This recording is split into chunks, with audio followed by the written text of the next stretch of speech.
میں بغور اس کے چہرے کو دیکھتا رہا، جہاں پہلی بار میں نے اس کے ہونٹوں پر مسکراہٹ دیکھی تھی۔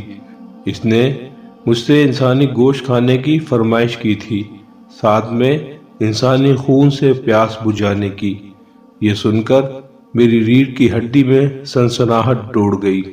وہ مجھے عجیب نظروں سے انتہائی غور سے دیکھ رہی تھی، گویا مجھ سے میری محبت کا ثبوت مانگ رہی ہو۔ نہ جانے کس طرح میں نے مارج کو خوش کرنے کے لیے حامی بھر لی اور وہ خوشی سے منہ پھاڑ کر کے کہے لگانے لگی۔ میں اسے پھٹی پھٹی نگاہوں سے دیکھتا رہا۔ آج بہت عرصے بعد اس کے چہرے پر ہنسی آئی تھی۔ مجھے بالکل سمجھ نہیں آ رہا تھا کہ میرے ساتھ کیا ہو رہا ہے۔ اتنا سخت کام تو مجھ سے عاملوں نے بھی نہ کرایا تھا جو میں اب کرنے جا رہا تھا۔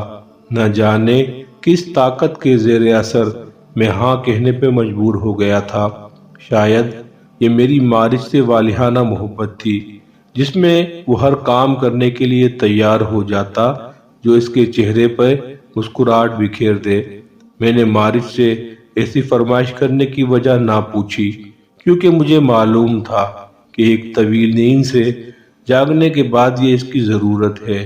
میں اسے ہر حال میں خوش دیکھنا چاہتا تھا، کیونکہ وہ مجھے دوبارہ ملی تھی تو خوش نہیں تھی اور میں نے اسے خوش کرنے کی ٹھان لی تھی۔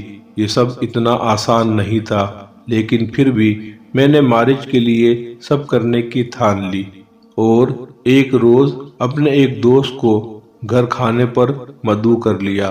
وہ خوشی خوشی راضی ہو گیا، کیونکہ وہ جانتا تھا میں مارج کے بعد کتنا اکیلا ہو گیا ہوں اور تنہائی مجھے کاٹنے کو دوڑتی ہے، لہٰذا مجھے کسی ساتھی کی ضرورت ہے۔ اس بیچارے کو کیا معلوم تھا کہ میں نے اپنی محبت واپس حاصل کر لی ہے اور آج وہ اسی محبت کی خوراک بننے کے لیے میرے گھر کھانے پر مدعو ہے۔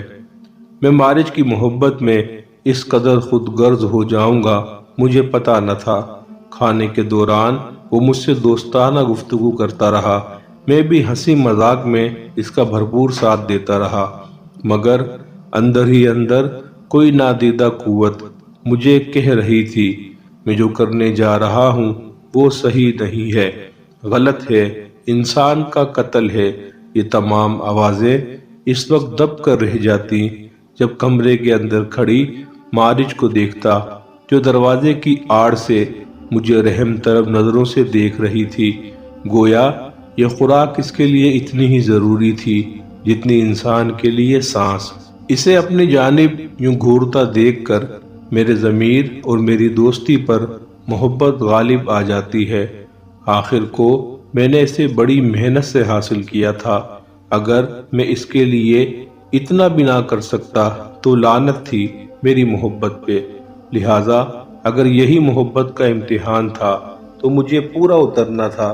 میں نے اپنے اندر ایک نئے عزم اور حوصلے کو محسوس کیا اور اطمینان سے بیٹھ گیا۔ مارج بے چینی سے کمرے میں ادھر سے ادھر ٹہل رہی تھی۔ اس کا اندازہ مجھے کچھ وقفے سے پیدا ہونے والی آواز سے ہو رہا تھا جب وہ اپنا ہاتھ بے صبری سے دروازے پر مارتی تھی، گویا وہ اپنی بے بسی کا اظہار کر رہی تھی، کیونکہ میں نے بہت زور دے کر اپنے دوست کے سامنے آنے سے منع کیا تھا اور اب ایک طویل انتظار اسے کوفت میں مبتلا کر رہا تھا۔ وہ میرے اشارے کی منتظر تھی۔ کمرے کے اندر پیدا ہونے والی آوازوں پر میرے دوست نے کوئی خاص دھیان نہیں دیا تھا۔ وہ میرا بے حد پرانا دوست تھا۔ اسے اس بات کی ہرگز توقع نہ تھی کہ اس گھر میں کوئی تیسرا فرد بھی موجود ہے، اور وہ کوئی اور نہیں، وہ مارج تھی، جس کے ہاتھوں تھوڑی ہی دیر بعد اس کی موت ہونی تھی۔ کھانے کے بعد میں نے دوست کے سامنے 2 پیگ رکھے، جنہیں وہ گٹا گٹ حلق سے اتارنے لگا۔ گلاس خالی ہونے کے بعد میں نے اسے 2 پیگ مزید پلائے، جس کی بدولت وہ جلد ہی نشے میں دھت ہو کر اول فول بکنے لگا۔ میں نے پیگ کا ایک گلاس بھی نہیں پیا تھا، اس لیے مجھے نشہ نہیں تھا۔ کچھ ہی دیر بعد وہ نشے میں ڈوبا خراٹے لینے لگا اور میں نے آگے بڑھ کر مارج کو کمرے سے باہر آنے کی اجازت دے دی، جو نہ جانے کب سے اس گھڑی کا انتظار کر رہی تھی۔ اجازت ملنے پر اس کے چہرے پر خوشی کی طویل مسکراہٹ رقص کر گئی، جس نے میرے جسم و جاں میں نئی زندگی دوڑا دی۔ اسی مسکراہٹ کے لیے ہی تو میں نے سب کچھ کیا تھا، اور اس مسکراہٹ کے لیے میں ایسی کئی قربانیاں دے سکتا تھا۔ چنانچہ میں نے مارج کو اپنا کام کرنے کی اجازت دے دی۔ اجازت ملتے ہی وہ کمرے سے باہر آ گئی اور میں ایک کونے میں کھڑا ہو کر سب دیکھنے لگا۔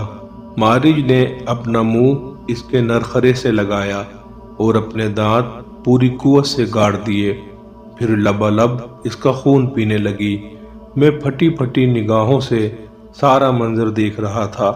اس نے اس قدر صفائی سے خون پیا کہ ایک قطرہ بھی نیچے نہیں گرنے دیا۔ اس وقت مارج مجھے مارج نہیں، کوئی بدرو لگ رہی تھی، جو بڑے مزے سے ارد گرد سے بے نیاز ایک انسان کا خون پینے میں مصروف تھی۔ میرا دوست نیند میں ہی نہ جانے کب زندگی کی بازی ہار چکا تھا۔ اب مارج اس کا گوشت نوچ نوچ کر کھانے لگی۔ اس نے اپنے کپڑوں میں اڑسی ہوئی چھری نکالی اور کسی ماہر قصاب کی طرح لاش کے ٹکڑے کرنے لگی۔ وہ میری طرف سے بالکل بے خبر تھی یا جان بوجھ کر نظر انداز کر رہی تھی۔ اس نے لاش کے دونوں بازو علیحدہ کر لیے اور پھر بڑے مزے سے چبانے لگی۔ ادھر میں حیرت کی تصویر بنا کھڑا تھا۔ مضبوط اعصاب کا مالک ہونے کے باوجود میری ٹانگیں کانپ رہی تھی۔ میں تو اس بات پر بھی حیران تھا کہ وہ کچا گوشت اور وہ بھی اتنی مقدار میں کھا کیسے رہی ہے۔ مجھ سے اب اور نہ دیکھا گیا اور میں چپ چاپ اپنے کمرے میں چلا آیا۔ کتنی ہی دیر خود کو ملامت کرتا رہا اور روتا رہا، پھر مجھے کچھ ہوش نہ رہا اور میں نیند کی وادیوں میں ڈوبتا چلا گیا۔ کسی کے نرم و نازک ہاتھوں نے مجھے چھوا تو میری آنکھ کھل گئی۔ یہ مارج تھی جو بڑے پیار سے میرے بالوں کو سہلا رہی تھی۔ میری آنکھوں میں آنسو آ گئے۔ نہ جانے مارج کو کیا ہو گیا تھا۔ یہ وہ مارج نہیں تھی جسے میں جانتا تھا، یا پھر یہ میری مارج تھی ہی نہیں۔ میں اکثر مارج کو اس کا ماضی یاد کرواتا رہتا کہ ہم دونوں ایک دوسرے سے کتنی محبت کرتے تھے، ایک دوسرے کے ساتھ کتنا خوش تھے۔ تم میرے لیے مزے مزے کے کھانے بنایا کرتی تھی۔ وہ ساری باتیں سنتی رہتی اور مجھے چپ چاپ اپنے سپاٹ چہرے کے ساتھ گھورتی رہتی، گویا اسے اپنے ماضی کی کوئی بات یاد ہی نہ ہو۔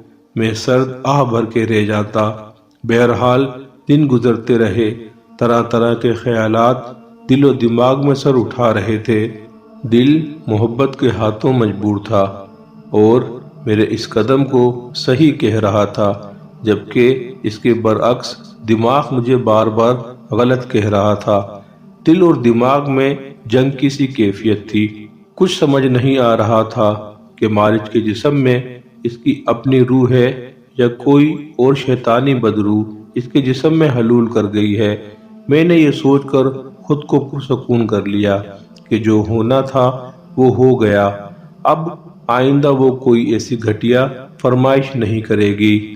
لیکن مجھے نہیں پتا تھا کہ جو بلا میں نے گھر میں پال رکھی ہے وہ مجھے ہی نقصان پہنچائے گی۔ مجھے مارج کے اس رویے کے بارے میں اس عامل نے کچھ نہیں بتایا تھا کہ وہ واپس جاگنے کے بعد ایسی کوئی چیز طلب کرے گی۔ انہوں نے میری مارج مجھے واپس لوٹا دی تھی، گویا ان کا کام اب ختم ہو گیا تھا۔ اب آگے میں جانوں، میرا اللہ جانے۔ اب میں اس میں واضح تبدیلی محسوس کر رہا تھا۔ میں رات کو سونے کی تیاری کر رہا تھا جب میں نے مارج کو دروازے پر کھڑا ہوا پایا۔ اس کی آنکھوں میں میرے لیے والہانہ محبت تھی۔ وہ غالباً میرے اس کام سے خوش ہوئی تھی۔ اسے خوش دیکھ کر میرے اعصاب ڈھیلے پڑ گئے۔ مارج اب بدل گئی تھی۔ اب وہ میرا کھانا پکانے لگی تھی، کپڑے دھو کر پریس کرتی، غرض یہ کہ گھر کے سارے کام کرنے لگی تھی۔ مارج کے اندر یہ تبدیلی میرے لیے خوشگوار حیرت کا باعث تھی۔ اگر ایک زندگی قربان کر کے میں اسے بدلنے میں کامیاب رہا تھا تو میں بالکل بھی نادم نہیں تھا۔ مجھے اب یقین ہو گیا تھا کہ یہ میری مارج ہی ہے، نہ کہ کوئی شیطانی روح۔ مجھے لگنے لگا کہ اب سب ٹھیک ہو جائے گا، مگر میری یہ خام خیالی ہی ثابت ہوئی۔ کچھ دن بعد اسے پھر سے انسانی گوشت کی طلب ہوئی اور اس نے مجھے پھر سے ایک انسان لانے کا کہا۔ میں سر پکڑ کر بیٹھ گیا۔ میں تو سمجھا تھا کہ اب وہ ایسا کچھ نہیں کرے گی، مگر وہ جیسے میری خدمت کر کے ان کا بدلہ مانگ رہی تھی۔ بالآخر مجھے یہ کرنا ہی پڑا۔ اس بار میں نے کسی مجبور اور غریب شخص کو شکار بنانے کا فیصلہ کیا۔ میں گھر سے نکلا تو تھوڑی ہی دور ایک نوجوان کوڑے کے ڈبے سے کھانے پینے کی اشیاء ڈھونڈ رہا تھا۔ میں نے اسے کہا، چلو میرے گھر، میں تمہیں کھانا دیتا ہوں۔ وہ بیچارہ بھوک سے مجبور میرے ساتھ چل دیا۔ گھر لا کر میں نے اس کے سامنے کھانا رکھا۔ وہ کئی دن سے بھوکا تھا، کھانے پر ٹوٹ پڑا۔ میں نے کھانے کے اندر بے ہوشی کی دوا پہلے ہی ملا دی تھی۔ جب وہ کھانا کھا چکا تو میں نے کہا، چائے پی کر ہی جانا۔ اس نے سر ہلا دیا۔ میں اٹھ کر کچن میں چلا گیا اور برتن دھونے لگا تاکہ دوا اپنا کام کر سکے۔ جب میں واپس آیا تو وہ گہری نیند میں تھا۔ میں نے مارج کو اشارہ کیا تو وہ کمرے سے بھاگتی ہوئی آئی اور اس سے چمٹ گئی۔ میں کمرے سے باہر آ گیا۔ اب مجھ سے برداشت نہیں ہونا تھا۔ نہ جانے کتنی دیر لگی مارج کو اپنا کام کرنے میں، مجھے کچھ خبر نہ تھی۔ مجھے تو اس وقت پتہ چلا جب وہ بیڈ روم میں آئی۔ میں نے ایک جھٹکے سے آنکھیں کھول دی۔ وہ دنیا بھر کا پیار آنکھوں میں سمیٹ کر مجھے دیکھ رہی تھی، اور پھر میں نے اسے اپنی باہوں میں بھر لیا۔ کافی دن آرام و سکون سے گزر گئے۔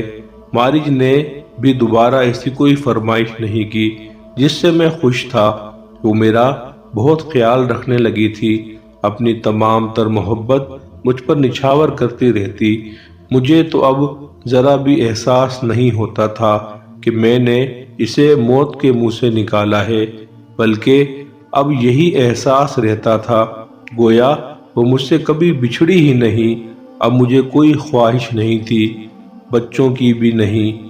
بہرحال یوں ہی ایک ماہ مزید گزر گیا اور اب میں اس کی بدلتی کیفیات محسوس کر رہا تھا۔ وہ کچھ چڑچڑی سی ہو گئی تھی، ہر بات پہ مجھ سے لڑنے لگ جاتی۔ جب میں وجہ پوچھتا تو کہتی، آپ کو میرا خیال ہی نہیں ہے۔ میں حیران رہ جاتا، احساس نہیں ہے مجھے؟ یہ الفاظ مجھے سوچوں کے بھنور میں پھنسا دیتے۔ میں تو ہر طرح اس کا خیال رکھتا تھا۔ ایک دن حسب معمول وہ مجھ سے جھگڑا کرنے لگی تو مجھے غصہ آ گیا۔ میں نے زور دے کر پوچھا تو بالآخر اس کے دل کی آواز زبان تک آ ہی گئی۔ وہ کہہ رہی تھی، تمہیں میرا ذرا بھی خیال نہیں ہے۔ اتنے دن سے میں نے انسانی گوشت نہیں کھایا تو تم نے بھی اس کا احساس نہیں کیا۔ تم اپنی بھوک مٹا لیتے ہو لیکن میرا خیال نہیں رکھتے۔ میں جو پہلے ہی غصے میں تھا، میرے کانوں سے دھواں نکلنے لگا۔ میں نے ایک زوردار تھپڑ اس کے رخسار پر جڑ دیا۔ وہ لڑکھڑا کر شیلف پر جھک گئی اور اس کی ناک سے خون بہنے لگا۔ میں نے نظر انداز کرتے ہوئے 2 اور لگا دیے۔ پتہ نہیں مجھے کیا ہو گیا تھا، میں تو اس سے اونچی آواز میں بات بھی نہیں کرتا تھا۔ اس کا ہونٹ پھٹ چکا تھا۔ پھر جیسے مجھے ہوش آ گیا۔ اوہ خدایا، یہ میں نے کیا کر دیا؟ میں نے خود سے ہی سوال کیا۔ میں اس کے قریب چلا گیا، اب اس کے آنسو پونچھے اور گلے سے لگا لیا، لیکن اب میں خود سے عزم کر چکا تھا کہ اب اپنی محبت کے لیے کسی بے گناہ کی جان نہیں لوں گا۔ لہٰذا میں اسے سمجھانے لگا، دیکھو مارج، تم انسان ہو، کوئی جانور یا درندہ نہیں ہو، لہٰذا اب تمہیں اپنی عادت چھوڑنی پڑے گی۔ وہ چپ رہی۔ میں اسے اٹھا کر بیڈ روم میں لے آیا اور بیڈ پر لٹا دیا۔ مجھے ساری رات نیند نہیں آئی تھی۔ صبح وہ اٹھی اور میری توقع کے برعکس میرے لیے ناشتہ بنانے لگی۔ ناشتے کے بعد اس نے مجھ سے معافی بھی مانگی اور میں نے فراخ دلی کا مظاہرہ کرتے ہوئے اسے معاف کر دیا۔ مجھے یقین نہیں ہو رہا تھا کہ سب کچھ اتنی جلدی ٹھیک ہو جائے گا۔ یہ 2 دن کے بعد کا واقعہ ہے۔ ہم دونوں ٹی وی پر ایک ڈرامائی فلم دیکھ رہے تھے۔ اچانک آدم خوروں کے انسانوں کو کھانے کا سین چلنے لگا۔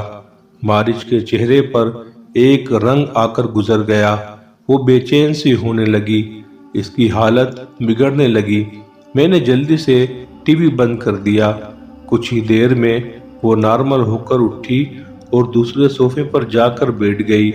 میں نے ٹی وی پھر سے چلایا، لیکن اس بار مووی کے بجائے خبریں سننے لگا۔ وقفے وقفے سے میں مارج کو بھی دیکھ رہا تھا۔ بظاہر تو نارمل ہو گئی تھی، لیکن اس کی آنکھوں کی سفیدی ختم ہو گئی تھی۔ مجھے اس کی آنکھوں کی تپش اپنے چہرے پر محسوس ہوئی۔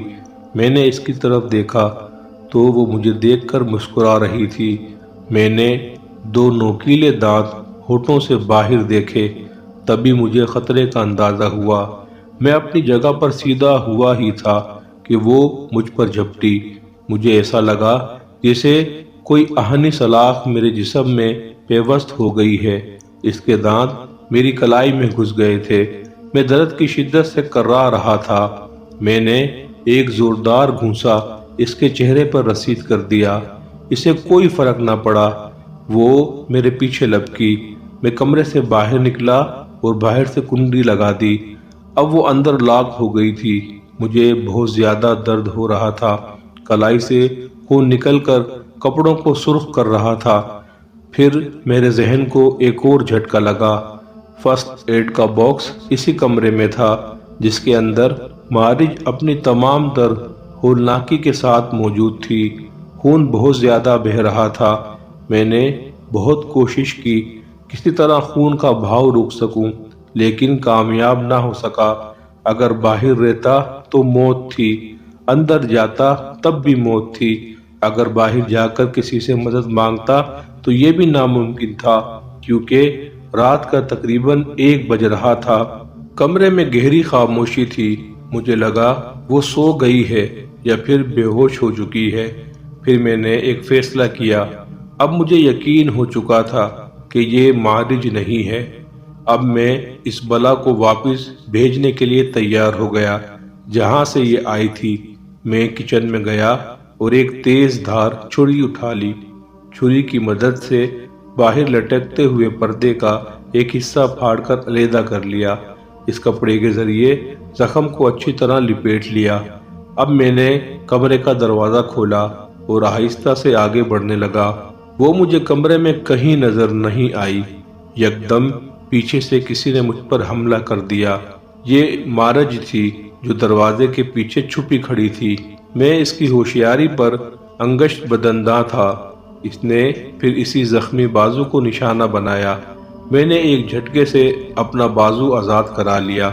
مارج کی وحشت میں کوئی کمی نہیں آئی۔ اس نے مجھ پر دوبارہ حملہ کرنا چاہا، پر اب میں تیار تھا۔ وہ جیسے ہی میرے قریب آئی، میں نے ہاتھ میں پکڑی ہوئی تیز دار چھری ایک جھٹکے سے اس کی گردن پر پھیر دی۔ وار بہت کاری تھا۔ اس کی آدھی سے زیادہ گردن کٹ چکی تھی، پر آنکھوں میں اب بھی خوف نہیں تھا۔ میں نے دوسرا وار مارج کے پیٹ پر کیا۔ 10 انچ کی چھری نرم جلد کو کاٹتی ہوئی ساری کی ساری اندر گھس گئی۔ اس کی آنکھیں باہر کو ابل پڑی۔ کچھ دیر میں وہ ساکت ہو گئی۔ مارج کا خوبصورت چہرہ دیکھ کر میں ایک بار پھر جذباتی ہو گیا۔ اس کا سر اپنی گود میں رکھ کر نہ جانے کب تک روتا رہا۔ وہ پھوٹنے والی تھی۔ میں جلدی سے اٹھا، ہاتھ کی مرہم پٹی کے بعد لاش کو پولی تھین کے ایک بیگ میں ڈالا اور جا کر اسی قبرستان میں دفن کر دیا۔ میرا ضبط ایک بار پھر جواب دے گیا اور میں وہاں بیٹھ کر رونے لگا۔ لوگ اپنے محبوب کو ایک بار دفنانے کی جرت نہیں کرتے، میں نے دوسری بار دفنایا تھا۔ میرا دل غم سے پھٹ رہا تھا، میں بڑی مشکل سے گھر پہنچا تھا۔ اب مجھے یہ تو یقین ہو چکا تھا اور باقی کی زندگی مجھے اس حقیقت اور اس کی یاد کے سہارے گزارنی تھی